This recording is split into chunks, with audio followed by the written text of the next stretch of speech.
Assalamualaikum teman-teman. Hari ini aku akan membuat lumpia isi bihun dan sayur serta sambal kacang cocolannya. Ini buatnya mudah banget, serius. Sambelnya juga gampang banget, jadi bisa langsung kalian praktekin di rumah. Ini tuh rasanya enak banget guys, luarnya garing dan isiannya tuh enak banget, gurih. Dicocol sama sambal kacang yang enak banget, dijamin deh susah banget buat berhenti makan ini. Langsung aja yuk cara buatnya. Pertama aku mau bikin isiannya dulu. Nah, di sini ada bihun jagung. Nanti aku ini pakai setengah bungkus aja. Kemudian di sini ada setengah sendok teh lada dan juga setengah sendok teh garam, serta aku punya kaldu bubuk rasa ayam. Kemudian untuk sayurannya di sini aku pakai 1 buah wortel, kemudian 1 buah daun bawang dan juga 2 siung bawang putih dan 4 siung bawang merah. Pertama aku mau rendam dulu nih bihunnya menggunakan air hangat.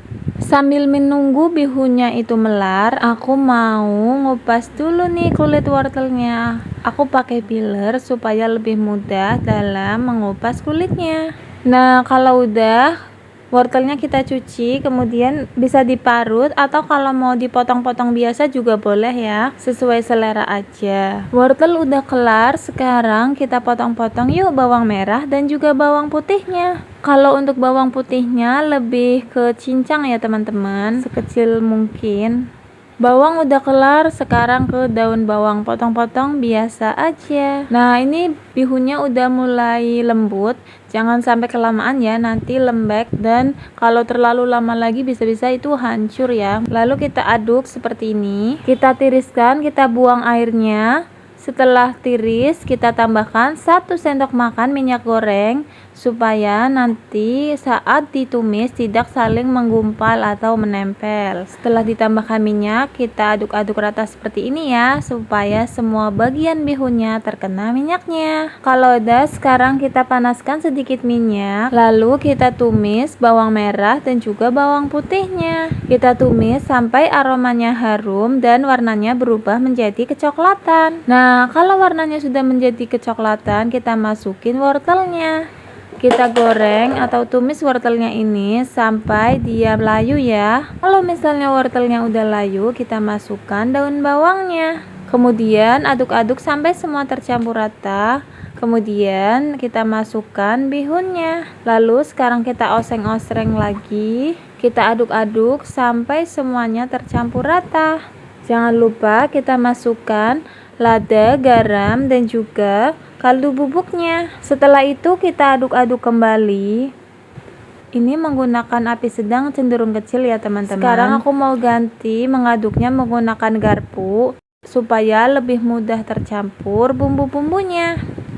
Jangan lupa dites rasa, jika ada yang kurang bisa ditambahkan, misal kaldu bubuknya atau ladanya ya, sesuai selera kita. Pokoknya harus diicip supaya nanti lumpianya juga enak. Kalau udah tercampur rata semuanya, sudah bisa kita angkat. Nah, ini dia. Sekarang bahan lainnya di sini pasti aku punya kulit lumpia dan juga 1 sendok makan tepung terigu ya, sebagai lem nantinya. Nah, ini tepung terigunya udah aku beri air secukupnya aja supaya nanti kulit lumpianya bisa menempel. Kebetulan lumpia yang aku beli hari ini tuh lagi kurang bagus kualitasnya, banyak yang sobek-sobek, jadi aku pakainya double-double terus deh. Soalnya kalau misalnya kulit lumpianya bolong diisi, nanti pas digoreng minyaknya masuk semua guys ke dalam. Nanti malah kita makan seperti makan minyak digoreng deh. Pas kita makan nanti banyak banget minyaknya. Jadi aku pakai 2 layer ya. Kalau misalnya kita ada lubangnya, usahakan gunakan 2 layer. Caranya mudah banget. Taruh isiannya itu di ujung bawah, lalu kanan kirinya itu ditekuk, bawahnya juga ditekuk, tinggal digulung aja deh sampai atas, seperti bikin risol guys, seperti itu. Dadar gulung juga sama caranya seperti ini. Nah, terakhir kali pas ujung tinggal diberi lemnya. Nah, karena 2 layer yang satunya juga jangan lupa diberi lem juga ya, supaya bentukannya cantik. Tak ulang ya, caranya seperti ini menggulungnya. Ini tetap 2 layer karena ya seperti itu, berlubang. Taruh kulit lumpia di pinggir ya, bawah pokoknya, jangan di tengah-tengah. Kemudian bagian bawah dilipat ke atas, kanan kirinya juga dilipat ke tengah seperti ini. Lalu tinggal digulung ke atas. Terus kita rekatkan menggunakan tepung terigu. Usahakan tidak ada yang berlubang supaya nanti tidak ada minyak yang masuk saat digoreng. Oke? Nah, kita lakukan seperti ini sampai kulit lumpianya habis ya. Nah, ini udah semuanya. Jadi yang gede itu yang kulit lumpianya double, dan yang kecil ini yang ramping, agak ramping itu kulit lumpianya cuma 1. Beda kan ya, emang sengaruh itu ya kulit lumpia ke bentuknya. Nah, sekarang kita goreng ya. Ini kita menggorengnya di minyak yang sudah dipanaskan menggunakan api sedang ya. Jangan menggunakan api kecil karena di sini kita cuma mau membuat kering si kulit lumpianya, bukan untuk mematangkan isiannya ya. Jadi kalau mau sedikit besar juga nggak apa-apa. Pokoknya kita bikin kulit lumpianya itu crispy aja. Dan jangan gunakan api kecil soalnya nanti malah kulit lumpianya tuh kayak lempem gitu guys. Paham nggak? Nggak renyah. Gunakan api sedang cenderung besar aja ya, supaya nanti kulitnya itu kriuk. Kita goreng ini sampai kulit lumpianya itu kecoklatan ya. Jangan lupa dibalik supaya matangnya merata. Nah, kalau udah semuanya warnanya kecoklatan, sudah bisa kita angkat. Sekarang aku mau bikin sambal kacangnya dulu.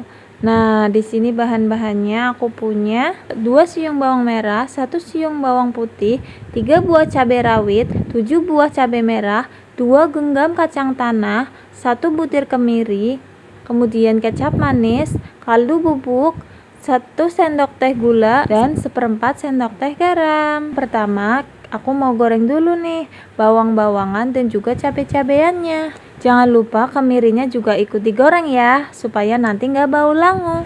Kalau misalnya udah agak kering dan juga sudah matang bumbunya, cabai-cabeannya, sekarang kita angkat ya. Lanjut, kita langsung masukkan kacang tanahnya. Kenapa gorengnya nggak barengan? Soalnya waktu penggorengan cabai-cabean dan kacang tanah itu berbeda. Kacang tanah itu lebih lama sedikit ya. Soalnya kalau misalnya nih kacang tanahnya itu cepet gorengnya, ya nanti dalamnya nggak matang dan bumbunya itu rasanya seperti makan kacang mentah. Paham ya di sini? Jadi kita pastikan kacangnya itu betul-betul matang ya. Jangan salfok sama kacang tanah yang udah aku potong-potong, karena ini adalah kacang tanah sisa aku buat isian peyek. Nah, kalau warnanya udah kecoklatan, dalamnya juga udah agak kecoklatan, sudah bisa kita angkat kacangnya. Lanjut, langsung kita masukkan yang udah digoreng tadi ke dalam chopper. Di sini kemirinya udah aku potong-potong ya, supaya nanti di choppernya itu nggak susah, karena kadang kemiri itu agak lebih susah di chopper dibanding bumbu lainnya. Nah, di sini aku tambahin air secukupnya aja, sekitar 20-30 ml air. Nah, kita chopper, kita blender atau chopper. Untuk tingkat kehalusannya sesuai selera aja ya. Kalau aku suka, kalau untuk cocolan suka yang halus, tapi nggak terlalu halus banget, masih ada tekstur kacangnya gitu. Tapi kalau sukanya yang encer dan halus banget, boleh lebih dilamain ya blendernya. Kalau udah, sekarang kita panaskan minyak sedikit, lalu kita tuang deh bumbu yang udah kita blender tadi. Sekarang kita masak ini sampai matang dan sambalnya itu tanek, bener-bener tanek. Jangan lupa masukkan gula, garam, kecap manis sekitar 2 sendok makan. Kalau yang suka manis boleh ditambahin lagi. Dan juga kaldu bubuknya sekitar setengah sendok teh ya. Pokoknya nanti harus diicip. Kalau misalnya kurang manis atau entah kurang gurih, bisa disesuaikan lagi ya. Kita masak ini sampai bumbunya benar-benar matang. Ini udah mulai meletup-meletup. Kalau misalnya kalian suka sambal cocolan yang encer banget, boleh ditambahin lagi airnya ya. Nah, menurut aku ini kurang pedas, jadi aku kasih lada. Setelah diicip, rasanya udah pas, bumbunya juga udah mateng, sudah bisa kita matikan apinya. Ini dia hasilnya teman-teman. Ini rasanya enak banget. Mau dicocol pakai sambal atau mau makan pakai cabai, beneran deh ini bikin mulut nggak bisa berhenti ngunyah. Rasa isiannya pas, kulitnya juga renyah. Pokoknya kalian harus cobain resep ini, bikinnya mudah banget deh. Kalau kalian ngerasa ribet bikin sambal kacang, kalian makan pakai cabai aja udah enak woi. Nah, ini aku cocol pakai sambal, beneran senikmat itu. Sambalnya tuh enak banget, bisa juga untuk sambal cilok atau somai. Pokoknya kalian cobain resep ini ya. Kalau kalian rasa konten aku bermanfaat, jangan lupa subscribe agar aku semakin semangat berbagi resep makanan yang enak-enak lainnya. Terima kasih teman-teman. Assalamualaikum, selamat mencoba.